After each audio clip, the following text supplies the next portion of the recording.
नमस्कार, मी संपादक श्री हनुमंत संतराम भेदे. आपण पाहताय मायमाऊली न्यूज चॅनल.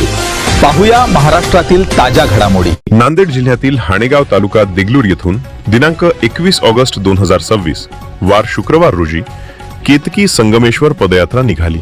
सदरील पदयात्रा ही सद्गुरू शंकरलिंग शिवाचार्य महाराज हणेगावकर यांच्या कृपा आशीर्वादन व श्री संजयप्पा मठपती तडखेलकर, श्री प्रकाश पाटील सोनार, श्री मुन्ना सावकार हणेगावकर यांच्या नेतृत्वाखाली 37 वर्षांपासून ही पदयात्रा निघत आहे.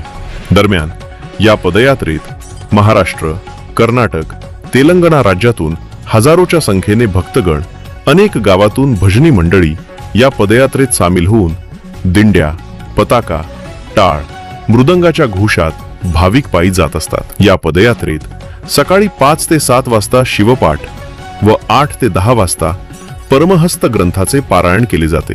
तसेच या पदयात्रेत अन्नदान सेवा म्हणून श्री बसवराज मलगे, श्री दत्ता दिगांबर मणकेश्वर, श्री शरण अप्पा बालादे, श्री प्रल्हाद देवरे, श्री वैजनाथ बिरादार, श्री गुंडप्पा बिरादार, श्री सुरेश सावकार वट्टमवार, श्री मारुती पाटील, श्री नरसिंग पाटील, बावगे परिवार सुभाषनगर व काळेकर परिवार यांच्यासह सर्व भक्तांनी पदयात्रेत अन्नदानाची व्यवस्था केली आहे. तसेच केतकी संगमेश्वर देवस्थान येथे श्री व्यंकट शिवराम रावणगावे अंतापूरकर यांच्या परिवारातर्फे महाप्रसादाचे वाटप करण्यात आले.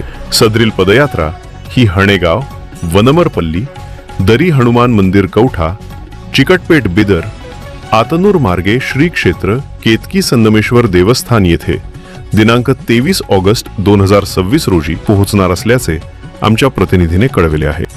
मायमाऊली न्यूज चॅनलसाठी अनिल स्वामी, विशेष प्रतिनिधी, जिल्हा नांदेड. महाराष्ट्रातील सत्य, निष्पक्ष व ताज्या बातम्यांसाठी पहा मायमाऊली न्यूज चॅनल आणि सबस्क्राईब करा. धन्यवाद.